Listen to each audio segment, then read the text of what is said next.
Demain, à l'école, plus personne ne devra porter son masque. En toute logique, j'ai donc demandé à mes amis leur opinion sur ce changement.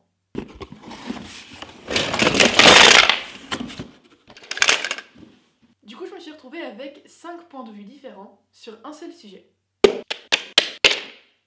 J'ai alors reconnecté tous les wagons pour transformer toutes ces idées en un train de pensée unique. Un train de pensée qui explore les différents aspects de la levée des masques.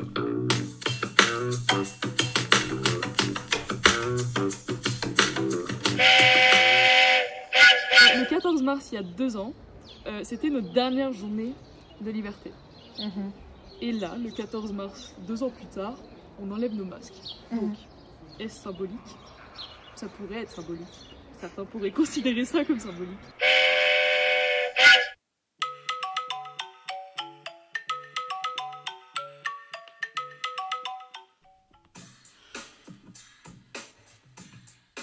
Si on veut se la jouer poète et attribuer un sens à des choses qui n'en ont pas, ce que j'adore faire, on pourrait dire que cette correspondance dans les dates va nous rassurer.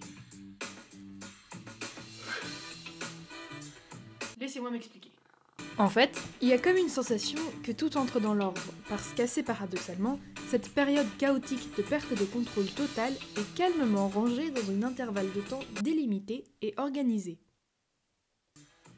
S'ajoute à ça le fait que les dates de début et fin sont les mêmes, et que donc on a presque l'impression qu'un cycle se termine. Et du coup...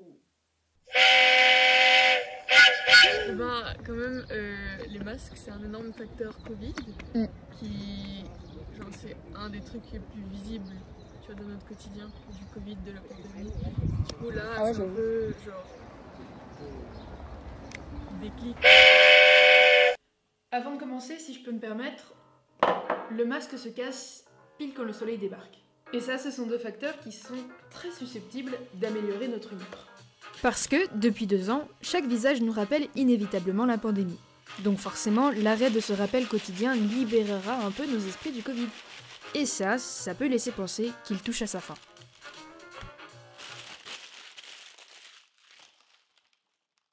Alors bien sûr, il ne faut pas se laisser emporter dans l'illusion, mais n'empêche qu'une touche de rêve, ça rend quand même la vie un peu plus jolie. En fait, on regagne l'expressivité de notre visage et ça, c'est très particulier. Mais je pense que ça va être une bonne chose et au final, on sera content, on se dira, oh, mais comment on a fait pour porter le masque? Mais ça, c'est vraiment un stress et c'est une nouvelle chose. On va redécouvrir les personnes. Voilà. Facts, Lana. Tout comme la mise en place du masque fut un retournement social incroyable, sa fin provoquera très probablement un phénomène de société conséquent aussi.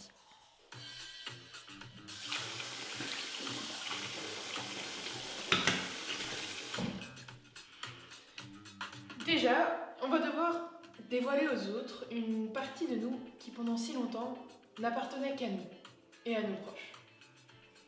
Rien que ça peut faire peur. Mais, de manière tout à fait réciproque, il y aura aussi un aspect de curiosité vis-à-vis de cette partie des gens qui, pendant si longtemps, n'appartenaient qu'à eux et à leurs proches. Et puis, les gens qu'on a rencontrés pendant la pandémie, on va les re-rencontrer. Et ça, c'est un peu bizarre. Je trouve qu'au point de vue sanitaire, c'est pas. Aussi, je trouve que c'est pas ce qui est le plus nécessaire, tu vois. Genre, il pourrait enlever peut-être genre des travel bans, des trucs comme ça, mais pas. Enfin, tu vois, genre le masque, c'est un peu moins dérangeant, surtout dans genre, les endroits comme l'école, tu vois. Ouais. Grâce à Alicia, j'ai eu le bonheur de me plonger dans les statistiques. En gros, il y a de moins en moins de cas positifs, de moins en moins d'hospitalisations et aussi de moins en moins de morts. Donc, si on suivait aveuglément les chiffres, la fin du masque semblerait faire du sens. Sauf que... il y a aussi de plus en plus de rencontres, de plus en plus de libertés retrouvées et de plus en plus d'impatience de la part des citoyens. Alors, il y a des facteurs qui accentuent ou qui annulent d'autres facteurs. Et moi, j'ai oublié de faire mon sac. Pour Macron de remettre genre remettre sa candidature sur le... Enfin, il y a eu tellement de hate contre lui. Je pense que c'est sa façon de dire que avec lui, il a conquis le Covid, il n'y a plus de Covid. C'est vrai qu'on peut se demander si cette décision d'apparence sanitaire n'est pas plutôt politique. Mais si on regarde le calendrier de levée des restrictions, ça a l'air cohérent. Le 2 février, c'était l'arrêt du télétravail et le 16 février, les boîtes rouvraient. Du coup, l'arrêt du masque ne serait-il pas simplement la suite logique de ces mesures ? Et tirez de ça la conclusion que vous voulez, moi j'ai qu'une seule chose en tête, c'est qu'aujourd'hui,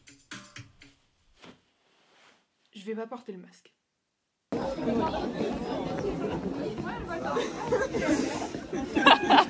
Regarde bien mon menton. Vous êtes tout nus.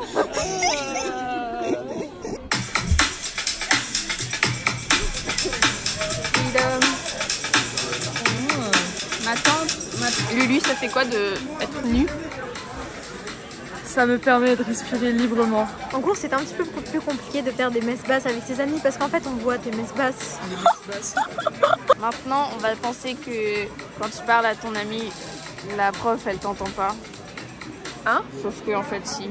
Ah, mais du coup, Elsa, elle parle comme ça. Est-ce que tu sais ce que c'est la réponse à la question 3?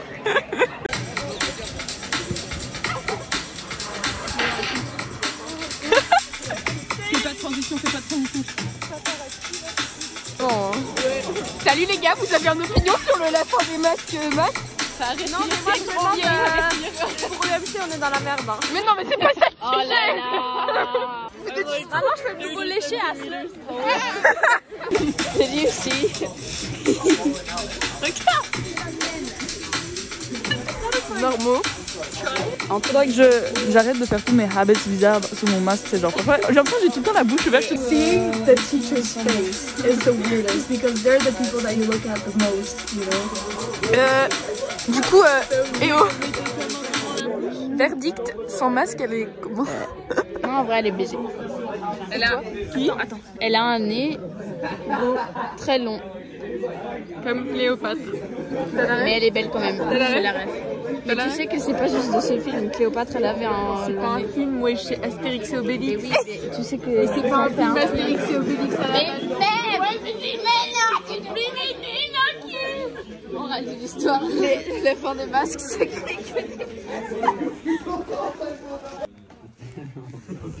Et ça, c'est les conflits qui commencent à cause des masques.